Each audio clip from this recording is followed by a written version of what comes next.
All right, let's go ahead and get started. Thank you all for joining us today for our Honors College Colloquium here in the fall of 2024. I won't take too long on the introduction, just to say thank you to our presenter, Camille Janes, who is a nursing student, here at A&M Texarkana. She will probably be joined at some point by Dr. Heather McKnight, who is the Dean of our Nursing and Health Sciences College. I feel like there's more to that title, but I can't remember what it is now at this point.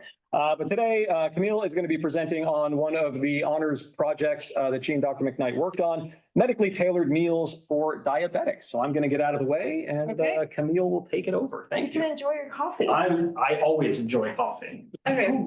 Hi, everyone. I'm Camille Janes. A lot of you know me, so thank you all for coming.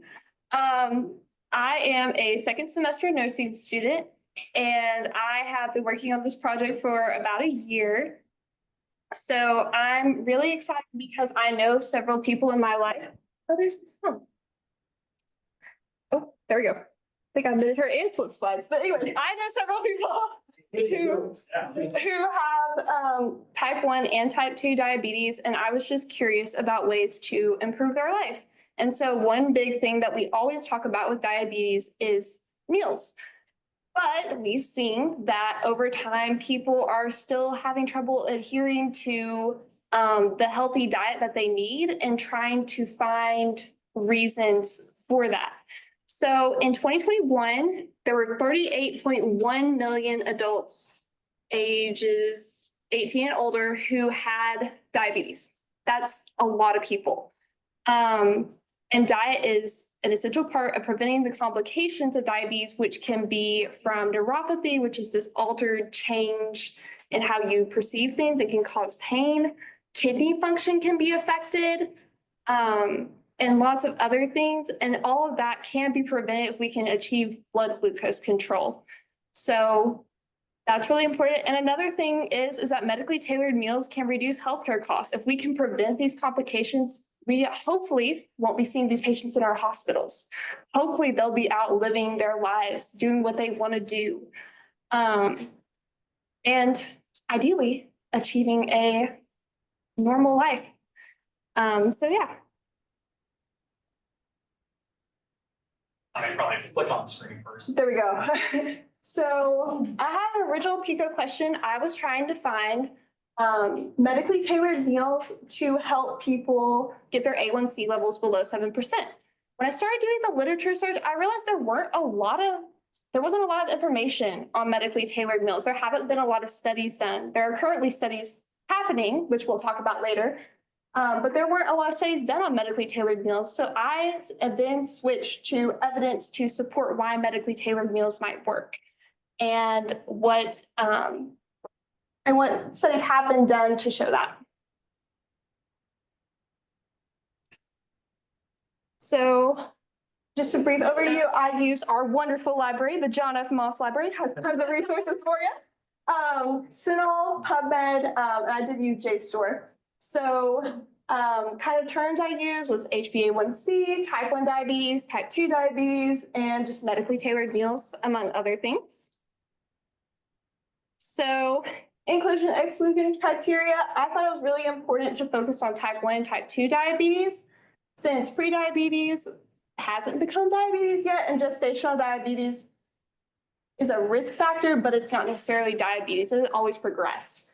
And then meal replacement drinks. I don't think those are sustainable long-term, so I chose not to include those. And all studies were published after January 2018, so they're within the wonderful 5-year article publishing, so they're recent.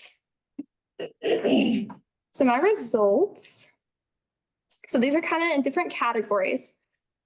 So one category was the prices of food, diet quality, and diabetes. So the goal was to see how food prices were associated with HbA1c. So they found that those who are 185% below the poverty level have more HbA1c fluctuations with prices. So when produce is higher, their HbA1c is worse. And when prices of processed foods, so our chips, our can we do this without doing this? There we go. We'll just go back. So when processed foods were there, those prices were lower, the HbA1cs went up, which makes sense. You're trying to buy more food to feed your family. And those in higher income brackets weren't as affected, which also makes sense. So trying to find resources, because there's this obvious inequality for those who do not have as much money to control their blood sugar levels. So the second study focused on a healthy eating index survey, which is taken throughout the United States. And they found that they did two groups of diabetics. So they did those that had an HbA1c that was greater than 7% and one that had lower than 7%. And they did these healthy eating index scores. So that would assess like your produce intake, what kind of meat you have, different food groups that you think about like on the food pyramid, and gave higher scores to following like produce, fruits, vegetables, things like that.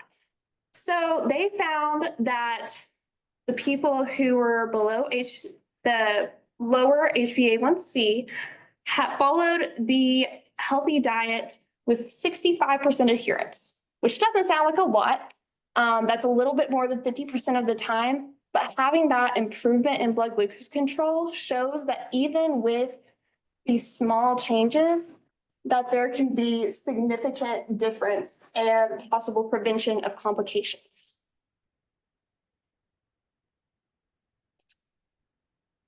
Okay, so this one did another diet quality assessment. So they found that those in the lowest dietary quality group had a significantly higher HbA1c compared to the best quality of diet. They also found that they had a correlation between the increased fasting plasma glucose, which is the blood glucose you get after not having eaten for a while, low density lipoproteins, triglycerides, and low high density lipoproteins, which are also part of for metabolic risk factors for complications. And they contribute to metabolic syndrome, which is complication. So they found that all of these issues could lead to worse outcomes and were correlated with this low dietary index. And then the second one was a study conducted in the United Arab Emirates. And it was done to see how many patients followed the MyPlate meal pattern. They found that less than 10%. The MyPlate meal pattern, if you don't know, is a pattern recommended by the American Diabetics Association saying how much like meat you should have, how many vegetables, all that kind of thing. So it's kind of a visual representation of what you should be eating at every meal. So they found that 10% follow that. It's not a high percentage. They did not assess reasons why or anything like that, but they did find a correlation between fast food and sodas and higher HbA1c, which is what we're all told. And so that was just a really interesting study to see how many people were following it and how it correlated. Okay, so types of meals. So there were several types of meals conducted. So they had a Mediterranean style meal versus Mediterranean style meal. So they found how many people were eating according to this Mediterranean style meal, which is like high fish, lots of fruits and vegetables. And they kind of did this survey where they were like, hey, tell us how much of this that you eat. And so they sent in the survey and they put into groups like how closely they adhered. And they found that those with the highest RMED scores, so those who were doing the best at following this diet had lower HbA1c, lower BMI, which is body mass index, so they were having better weight control, which is significant in type 2 diabetes especially, which is a disease of lifestyle. And some of those dyslipidemia factors, the low density lipoproteins, triglycerides, and C-reactive proteins that were lower and can contribute to metabolic syndrome. So they found that the food groups that contribute the most to HbA1c reduction was a lower intake of dairy and a higher intake of fish. So those are just two food groups that can correlate to that. And then this shows that the Mediterranean diet could be a suitable diet for those with medically tailored meals. And then in the second article, they reviewed a lot of the plant-based diets. So they were looking to see whether HbA1c would be reduced enough with a plant-based diet over medication. While they did not find that the diet would reduce HbA1c enough to forgo the need for medication, they did find that it could reduce HbA1c for all compared to either a conventional diabetic diet or a conventional beet eating diet. So the diets we think about beet eating. So while this is significant for those who want to have a vegetarian lifestyle, it was not like so significant that if you prefer to eat meat, there are other patterns as well, but this was good to know for those who prefer to follow a vegetarian or vegan diet.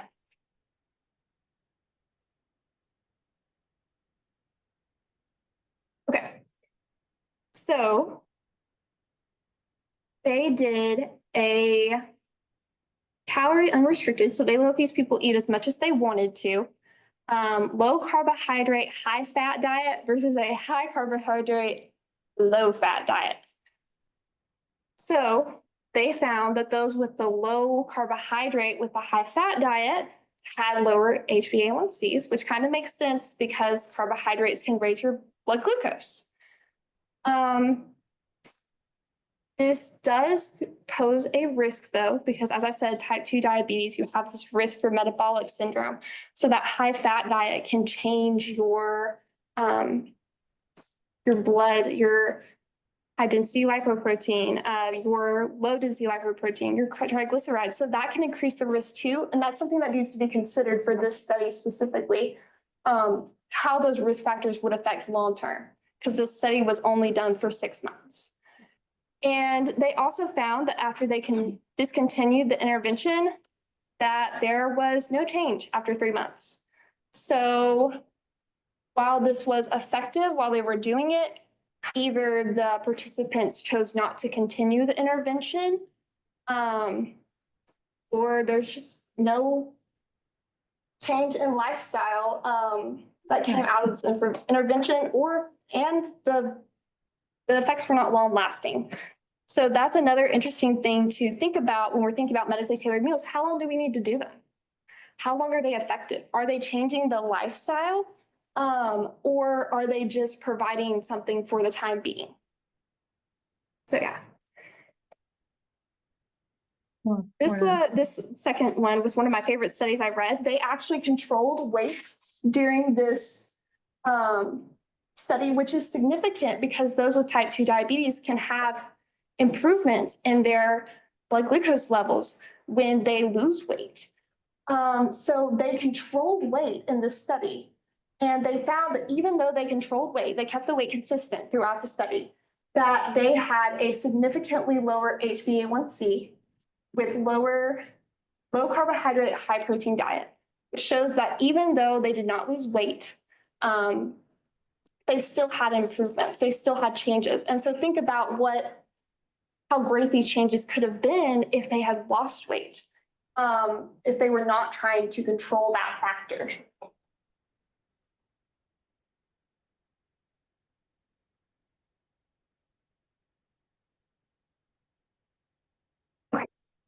So another Mediterranean diet, this one is the study in type 1 diabetes, which is different from all the other studies. They found there was no significant differences in HbA1c between the groups. So they had them do this Mediterranean diet and they had them do this low-fat diet. So one reason this study didn't have significant results, or one reason they could possibly not have significant results, is they did not control what these patients ate. These patients were given education and they were told to go follow the dietary interventions. They did find lower HbA1cs at the end of the study, but that was for both dietary groups. So it doesn't matter which diet you follow, you can still see improvements. So that was definitely interesting. It looks like food has arrived. Then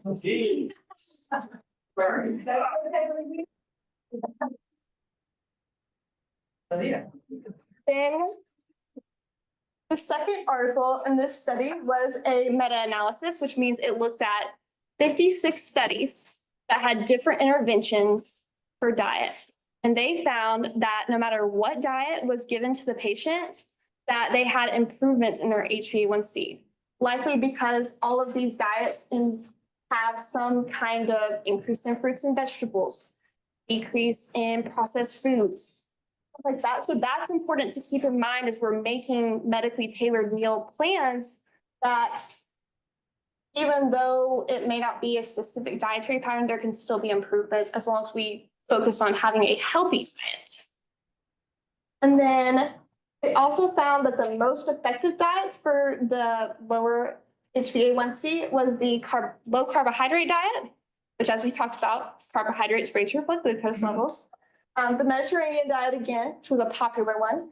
And then the Paleolithic diet, which is kind of focusing on things we would have eaten in the past, like meats, vegetables, fruits, whole foods, not processed foods. Okay, so the next one, does one change make a difference? So this study looked at seeing if changing the fat content of the dairy you consume can affect glycemic control, which is really interesting because a lot of us consume dairy, and that's one change is not as scary as a lot of changes. So they found that there were no statistically significant differences. So changing just dairy alone did not make differences for the biomarkers that they looked at. So they looked at like HbA1c and some of the other metabolic factors that we've looked at before. And then they found that those who consumed more than 3 servings of dairy had higher HbA1c levels, despite whether they had low or high fat dairy. So that's another thing to consider. This dairy could possibly raise. So is it better to have it in moderation over having more of it? Okay. So this was a study talking about the meal timing, meal frequency, and breakfast skipping in adults with type 1 diabetes. So they found that no matter whether you skipped breakfast or not, you ended up eating the same amount of calories, which was really interesting to me because I thought, oh, if you skip breakfast, you don't eat as much.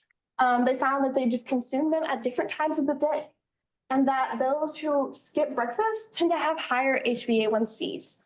So they have worse glycemic control.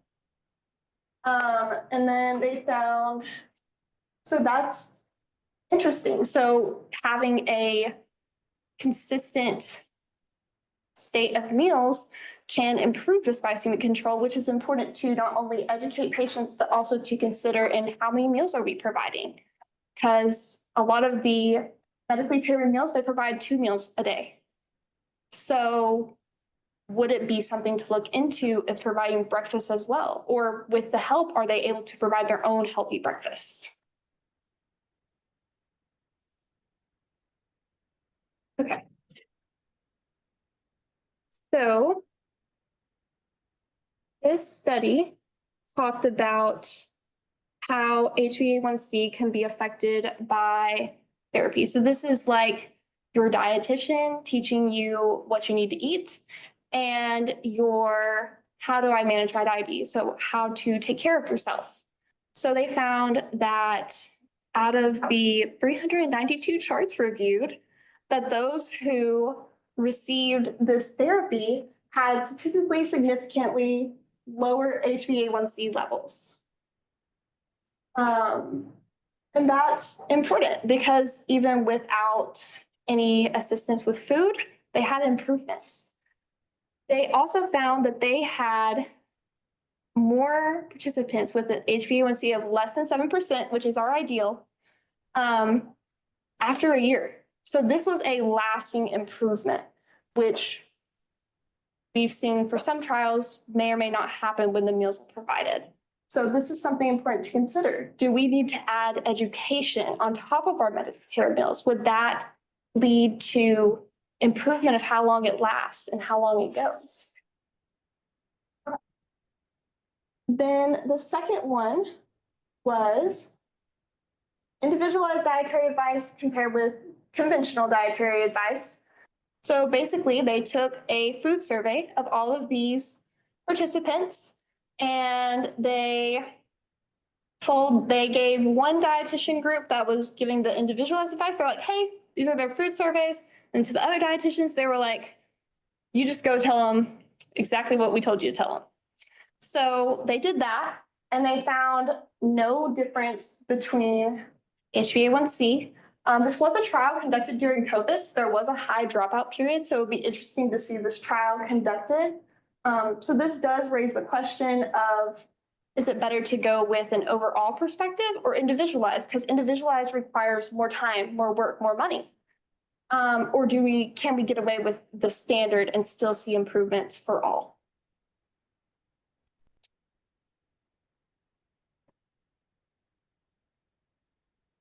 Okay, so this was another education study. So this was traditional education versus this simulation education. So the simulation group got more education, and they had to do this role-playing activity rather than just sitting in a group and listening. So they also got dietary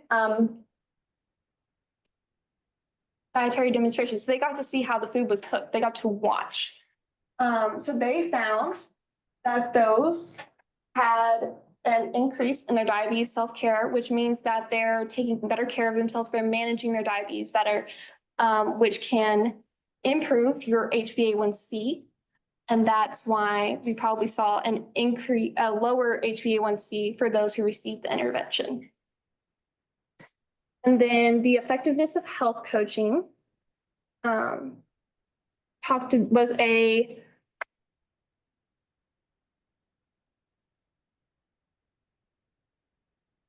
was a group that they had some that received usual care, and they had some that received this health coaching. So they found that those who received the personalized health coaching had lower HbA1cs at the 3 and 6 month mark. So they were already seeing improvements at the 3 month mark.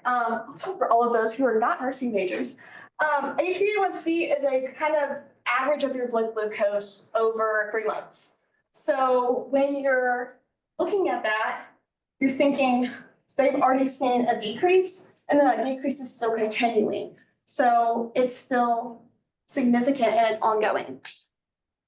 They also found that they had a decrease in the amount of whole grains, which is your carbohydrates, and meats and proteins, fats and oils. And there's an increase in vegetables, which shows that the increase in the healthy foods was also probably another contributor to this lower HbA1c. Community interventions. So this was a primary care based intervention. So these people were recruited by their doctor. So these are people who are interested in changing their health because they're going to see their doctor or have healthcare insurance to go see their doctor. And they were given 20 pounds of food a week and were given education by a dietitian. So they were given 10 pounds of seasonal fresh produce and 10 pounds of canned goods. That could be canned chicken, canned beans, canned vegetables. And They were given this every 2 weeks and they saw an improvement. They took a dietary score before the survey and dietary score after the survey to see what they were eating, how it was going for them. And they saw an improvement in those dietary scores and a significant reduction in HbA1c. So you see that they were provided with resources. Resources they may or may not have. Foods given that now they're like, okay, I have these foods and now I have to figure out what to do with them. And they were probably given education on them.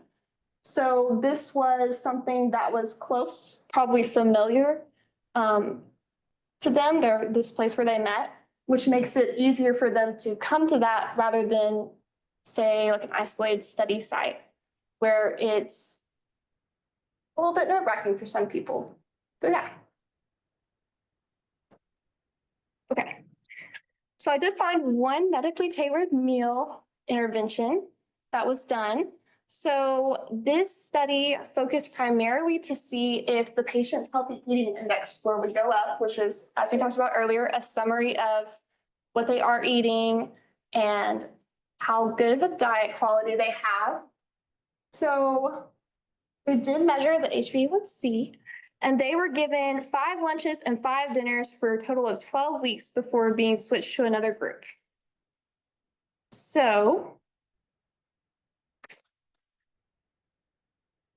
they were constantly assessed during the intervention about what they were called by a dietitian to kind of ask for a dietary recall to see what they were eating and if it matched with what they were being given. Hi, this is Yang So calling. they Can I speak found- to Camry? I just had a phone call with her earlier.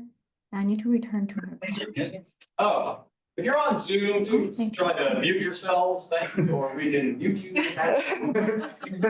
Same, yeah. Dr. Light. Perfect. So they found that there was less self-reported hypoglycemia. So these people were not suffering from low blood sugar episodes. There was also decreased Hello? food insecurity. So these people had said that they had trouble attaining food when they ran out.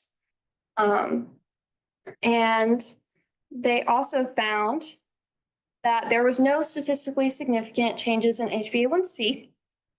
So that is a little bit concerning for our PICO question, but they did find that they had better quality of life, they had more food, and they had more healthy eating. So maybe if this was conducted for a longer period of time, we would see those changes that we were looking for.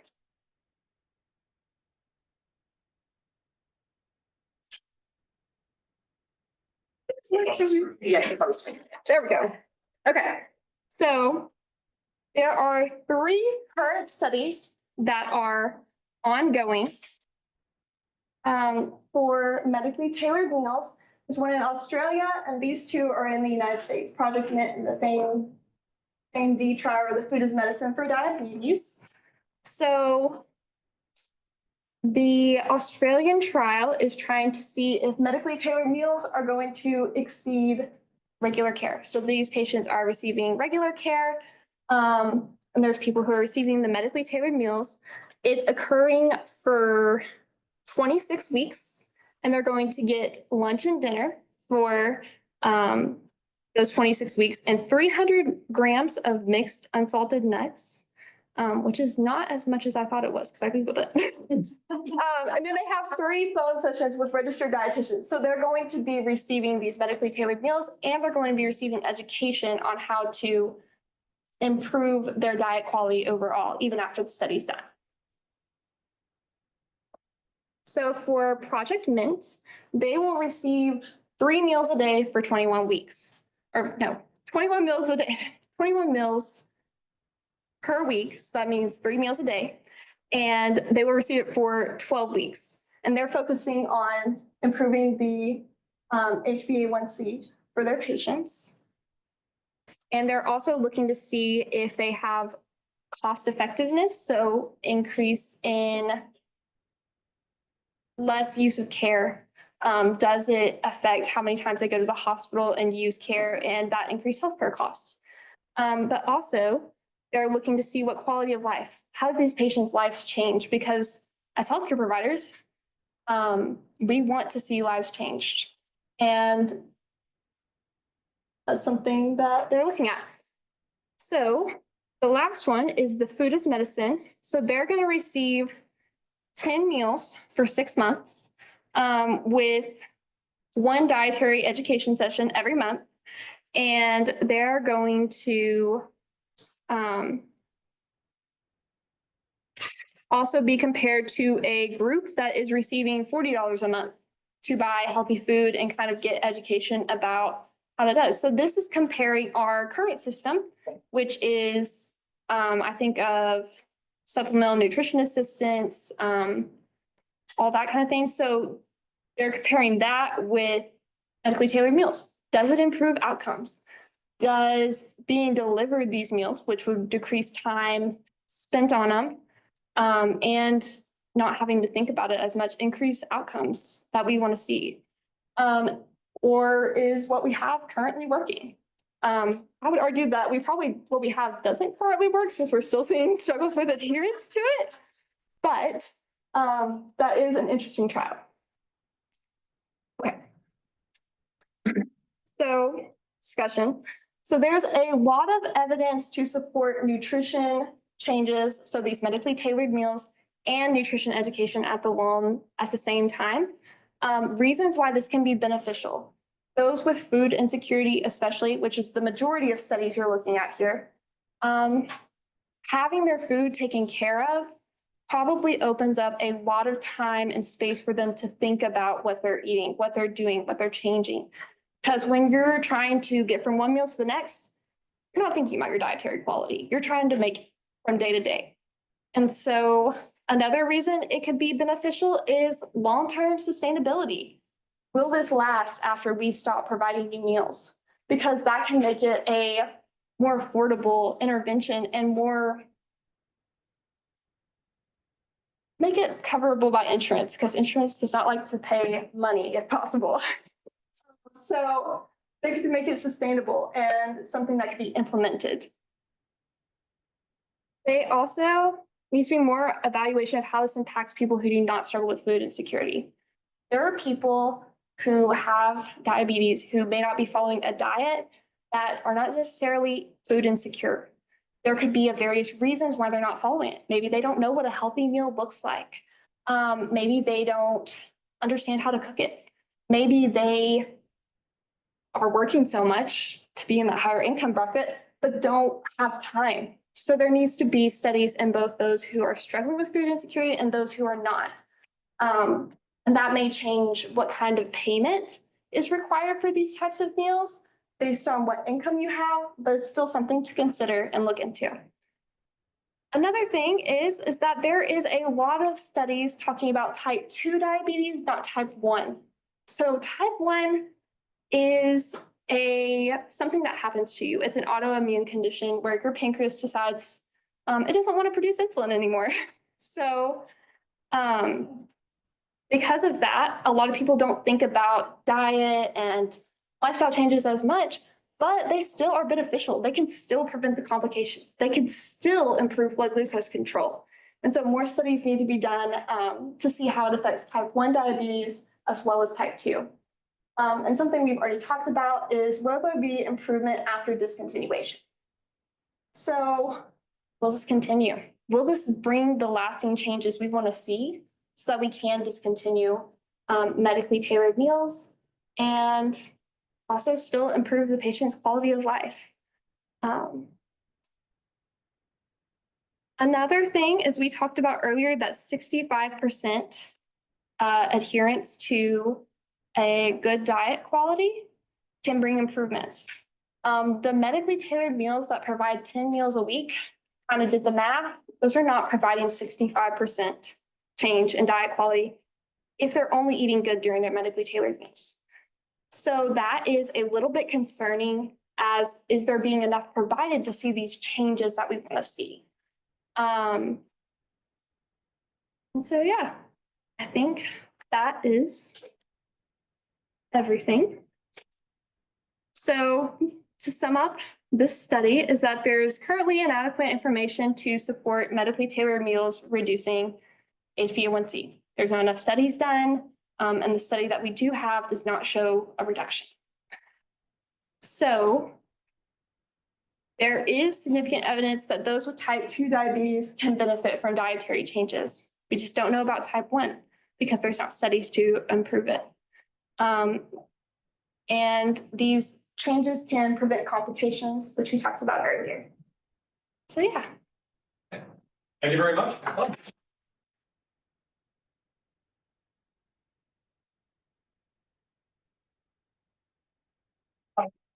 We have time for questions.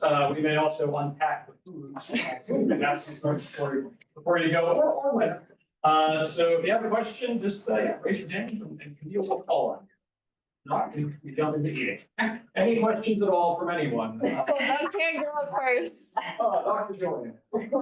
So for two comments. First, fantastic, wonderful, expansive, no surprise, thank you. Worth my time, Camille, I appreciate you saying from there.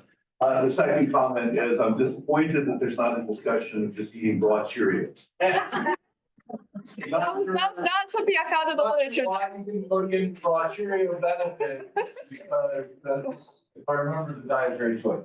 Anyway, the real question is this: was there, like, my father struggles with diabetes? He struggles with meals. Is there anything in any of the literature you were looking at that looks at the, like, I know my dad ate better when my brother and I both lived there, and my mom was cooking for four as opposed to just for two of them. Is there any sense of people talking about that idea of family style meals or those kind of things that are directing some of that food issue? Right, he's definitely food secure, but it doesn't mean he's eating well, part because I think they're cooking for two.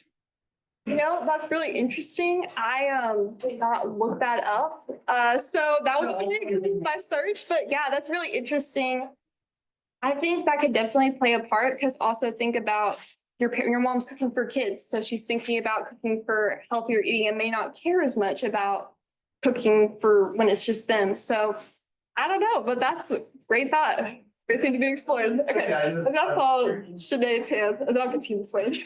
I was just gonna ask, do you think only 1 or 2 HbA1c scores are actually adequate considering the life cycle of glycosylated like erythrocyte is 120 days? So Yeah, probably not, but it's what we got. So I think it's a better indicator than maybe like fasting fasts were very close or like singular blood glucose checks. But is it adequate for talking about changing entire people's lives? Probably not, but it's what we got. So it's a way to think this way. Study, did it say specifically like where the food was from? So like the reason? So it depended on the study. So some studies, the one for the community, they were provided the meals at their primary healthcare physician. So in my mind, I didn't see this picture, but in my mind, they're driving up to the parking lot and they're just being handed this bag of food. And then some of them were provided, I cannot remember the name of it, but there was this community kitchen that already provided these medically tailored meals. And they were providing it, and they were collaborating with the researchers to continue to provide those meals. And then for Australia, no, I don't know what was happening over there. So some of them were home delivered, some of them were pickup. A lot of them were trying to do home delivery, but some other studies that were not included because they didn't meet the criteria. We're talking about how even though pickup might seem harder, there's also issues with home delivery because people have jobs and they're trying to deliver during, working hours. And so the coordination of that is still difficult and something that would need to be explored. Okay, thanks. Every cash. Yeah. Sorry, I couldn't remember what people said. Okay. This stands for patient intervention, comparison, and outcome. It's a question that is my EVT teacher is proud.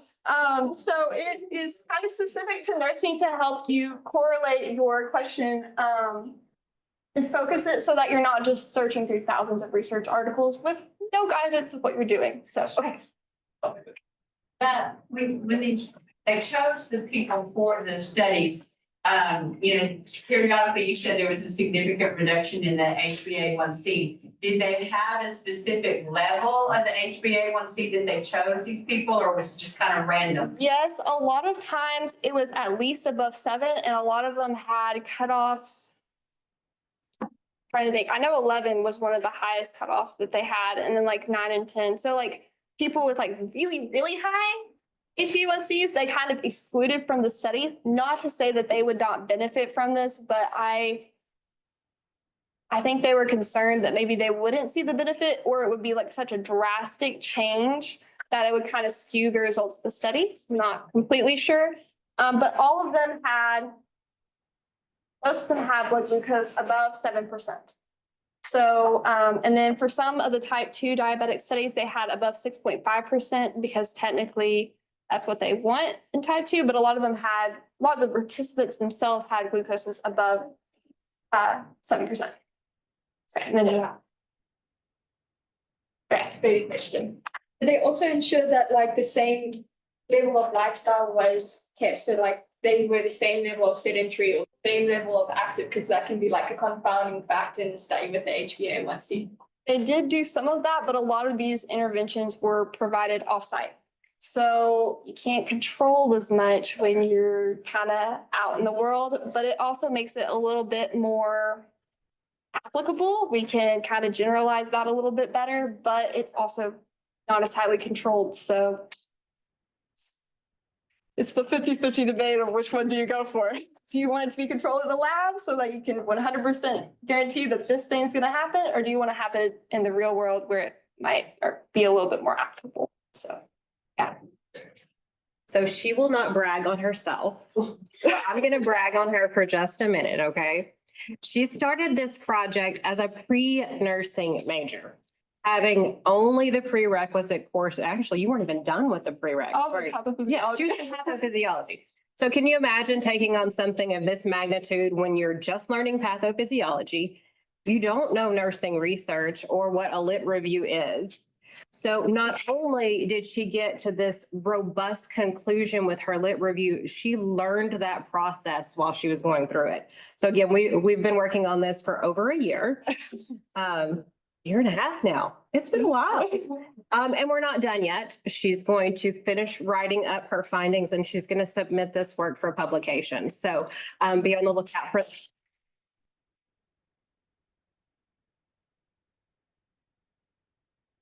Did tell me today, she said, if I started this now, I would do some things differently. I'm like, that's because you're learning and growing, but we're going to keep moving forward with what we've got. So great job. I'm proud of you. Thank you.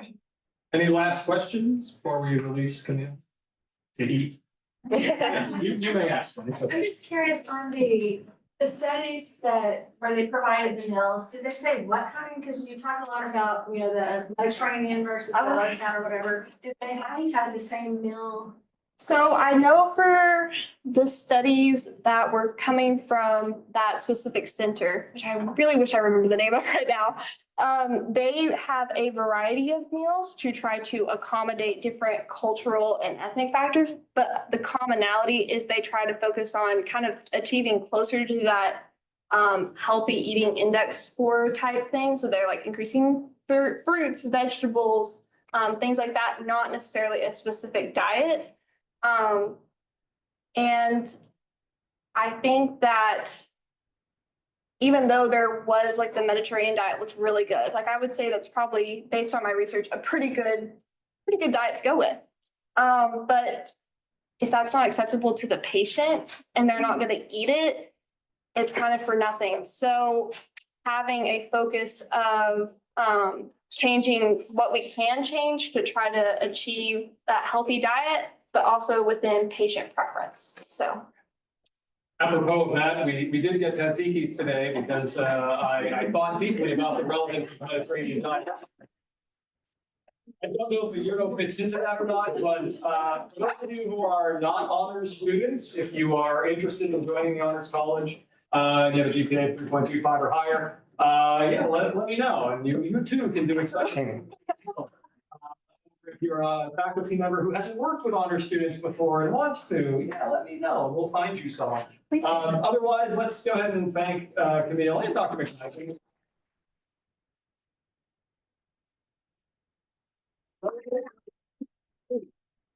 Thank you to Caitlin for going out with us. You're amazing. Right. No, absolutely. Like being able to not simply do all of that, but I